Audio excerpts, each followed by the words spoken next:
바이솜입니다. 현재 대한민국 한류를 이끄는 대중문화에 K-팝과 드라마가 있다면 원조 한류에서는 영화를 빼놓을 수 없었습니다. K-팝이 인기를 얻고 드라마가 인기를 얻기 이전부터 한국 영화의 우수성은 오스카, 칸, 베를린 등 다양한 국제영화제들을 통해 인정받아 왔는데요. 특히 최근 들어 대한민국 영화 산업은 단순히 인기가 있는 수준이 아닌 반드시 봐야 하는 명작들을 보유했다는 평가를 듣기도 하죠. 그럼 왜 한국 영화가 세계적으로 인정받고 있는 것일까요? 실제로 미국의 콘텐츠 제한 전문 매체 라이크와이즈는 모든 미국인들이 반드시 봐야 할 외국 영화 8편의 리스트를 공개하면서 우리나라 영화를 크게 주목하였는데요.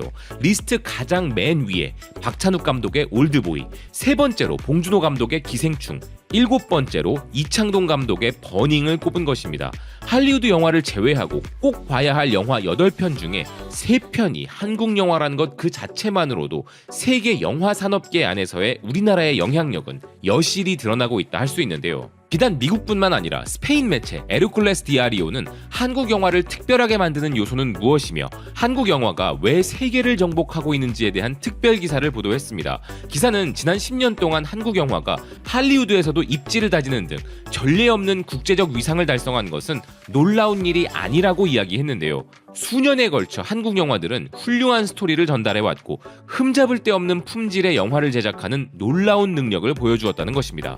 그 대표적 예시로 오스카에서 최우수 작품상을 비롯한 4관왕에 오르고 칸 영화제에서 황금종려상을 수상한 기생충은 평론가와 대중 모두로부터 인정받는 영화로서 문화적 장벽을 허물었으며 한국 영화의 보편성을 보여주는 작품으로 자리매김했다는 것인데요.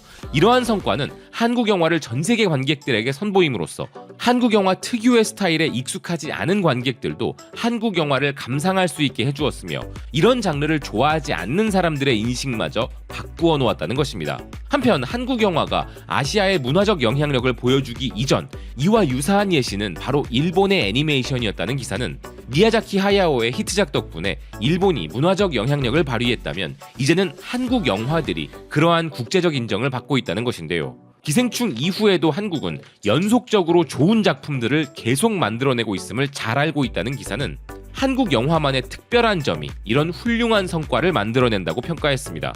그리고 기사는 한국 영화의 그 특별한 점에 대해 한국 영화 속에는 장르를 막론하고 한국의 일상생활 방식부터 경찰 및 사법 시스템에 이르기까지 한국 문화만의 독특한 측면들이 녹아있는 점이 바로 그것이라 이야기했습니다. 실제로 많은 한국 영화들은 경찰과 사법 체계를 신랄하게 비판한다는 기사는 사법적 시스템이 과거는 물론 현재에도 제대로 돌아가지 않는 현실을 반영한 작품들이 있다면서 그 대표적인 작품이 살인사건 해결에 대한 당국의 무관심과 전문성 부족을 강력하게 폭로한 명작 살인의 추억이라 소개했는데요. 무엇보다 한국 영화는 폭력적이거나 자극적이거나 불쾌한 장면을 보여주는 것을 회피하지 않으며 날 것 그대로를 보여주어 관객에게 깊은 인상을 남긴다는 것이었습니다. 또한 드라마 장르 속 가족 이야기에서는 관습, 인연, 인간관계 등에서 서구에 비해 보수적인 측면을 탐구할 수 있으며 이러한 차이점은 서구 관객들에게 처음에는 당황스럽지만 시간이 지나면서 그들은 한국 문화를 감상하는 방법을 배우게 된다는 것인데요. 물론 이런 문화적 관습은 모든 나라의 영화들에서 다 드러나지만 한국은 그저 한두 편의 영화가 아니라 모든 영화들이 반복적으로 그런 모습을 보여주는 특이한 패턴이 있다는 것이었습니다. 그리고 일반적인 관점에서 한국 영화는 연출과 편집의 질이 매우 뛰어나 할리우드와 같은 막대한 예산이 아닌 제한된 예산으로도 인상적 결과를 만들어내며 뛰어난 창의성과 기술적 우수성이 넘쳐난다는 기사였는데요. 기사가 언급한 바로 이런 부분들 때문에 우리가 자부심을 느끼는 것이죠. 영화는 분명 오락을 위한 엔터테인먼트입니다. 하지만 이러한 표면적 기능 아래에는 강력한 외교적 도구라는 역할도 있으며 그 진정한 가치는 이루 헤아릴 수 없는 강력한 대중문화이기도 한데요. 그건 할리우드를 봐도 그렇고 발리우드나 우리나라를 봐도 마찬가지입니다. 영화라는 매체는 문화적 가치를 강화하며 국경을 넘는 문화적 위력을 가지고 있다는 것은 익히 알려진 사실이며 이를 우리는 소프트 파워라고 부르기도 하는 것이죠. 실제로 인구 2억 8천만 명 중 무려 84%의 사람들이 한류를 체험한 경험이 있고 한국 제품 구매 경험이 있다는 인도네시아. 그 국가의 문화부 장관 파들리 조는 영화가 가진 문화 외교적 가치를 강조하며 한국 영화는 인도네시아가 배워야 할 롤모델이라 극찬하기도 했습니다.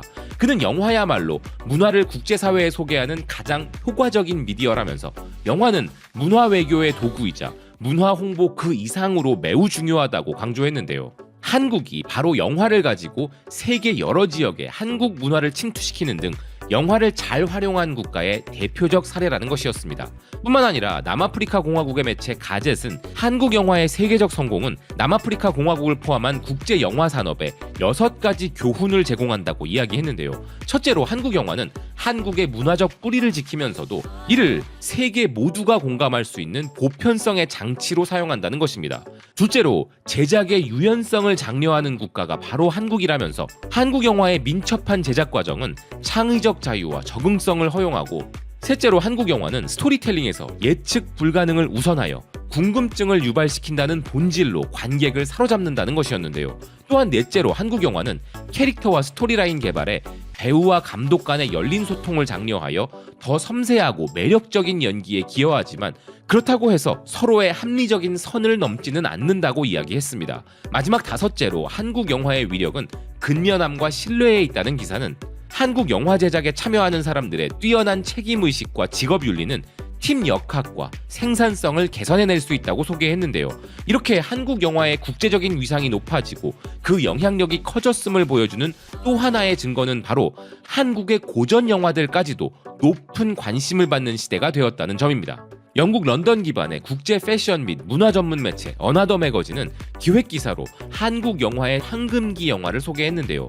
지금 같은 한국 영화의 붐이 일어나기 전 1960년대에 한국 영화의 황금기가 있었다는 것입니다. 한국 영화는 황금기와 뉴웨이브라는 두 가지 뚜렷한 시대로 나눠진다는 기사는 1960년대 황금기의 한국인들은 1년에 평균 60편의 영화를 보았고, 그 당시 영화 검열이 증가했음에도 불구하고 이러한 수요로 인하여 활기찬 엔터테인먼트를 만들 수 있는 창의적이고 상업적인 가능성이 엄청나게 확대된 바 있었다는 것인데요.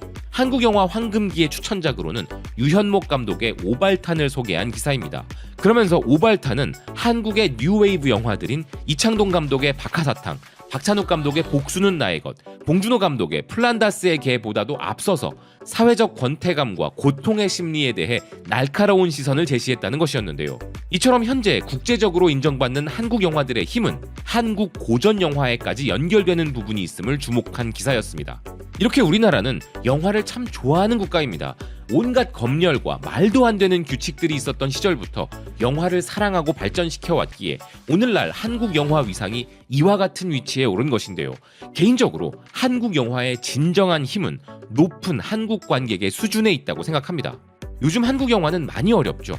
영화만 어려운 게 아니라 미디어 산업계 전반이 다 어렵습니다. 이는 코로나 여파, 기술 발전, 불경기 등 딱 하나의 이유가 아니라 여러 이유가 겹쳐서 발생한 현상인데요. 그럼에도 올해 한국 영화계는 파묘와 같은 천만 관객 작품을 만들어냈기에 좋은 영화라면 아직도 관객들이 찾아와 준다는 생각이 듭니다. 지난 10월 부산국제영화제에서 올해의 아시아 영화인상을 수상한 일본의 구로사와 기요시 감독은 아무리 어려워도 좋은 영화는 외면하지 않는 이런 한국 영화 관객의 높은 수준에 대해서 이렇게 말했는데요. 부산영화제의 관객은 세계에서 가장 세련되었다고 생각한다. 난 그런 안목 있는 관객들에게 내 영화를 선보이기 위해 부산에 왔다.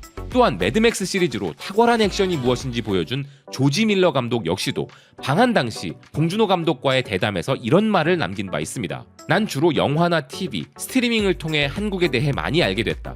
영화에 대한 한국 관객들의 정통함에 정말 놀랐다. 한국에는 세계 어느 곳보다 많은 영화제가 있다. 이를 통해 뛰어난 영화 감독들이 많이 배출되었다. 그러면서 매드맥스2 공개 후 가장 먼저 한국을 방문한 이유에 대해서는 이렇게 말했는데요. 지난 45년 동안 우리 영화의 대부분을 배급한 워너브라더스가 한국이 매우 중요하다고 강조했다. 실제로 세계적 흥행을 한 영화라고 해도 한국의 높은 관객 수준에 부합되지 않으면 한국에서는 흥행 참패를 보기도 하고, 그 반대로 한국에서의 높은 인기는 그 자체로 세계적 흥행의 바로미터가 되기도 하기에 한국 영화 관객들은 가장 엄격하다는 평가를 받고 있습니다. 그렇기에 지금 한국 영화계가 많이 어려운 것은 정말 안타까운 일이지만 한국 영화계를 살려준다고 억지로 국내 영화를 애국 소비해줄 우리나라 관객들도 아닌 것이죠. 하지만 그 반대로 좋은 영화를 보고 나면 그걸 소문내주는 것 또한 세계 제일이라고 해도 과언이 아닌데요. 이제 12월 연말이 다가오니 기대작인 하얼빈을 포함한 많은 대작들이 연이어 개봉 준비에 여념이 없는 상황입니다. 아무쪼록 하얼빈을 포함한 다양한 우리 영화들이 엄격한 국내 관객들로부터 호평을 받을 만큼 명작이길 바라고, 그래서 입소문까지 알아서 내주는 열렬한 사랑을 받기를 바라며 또 한 번 국제적으로 크게 인정받는 한국 영화가 등장하기를 바라는 마음입니다. 시청해주셔서 고맙습니다. 또 뵙겠습니다.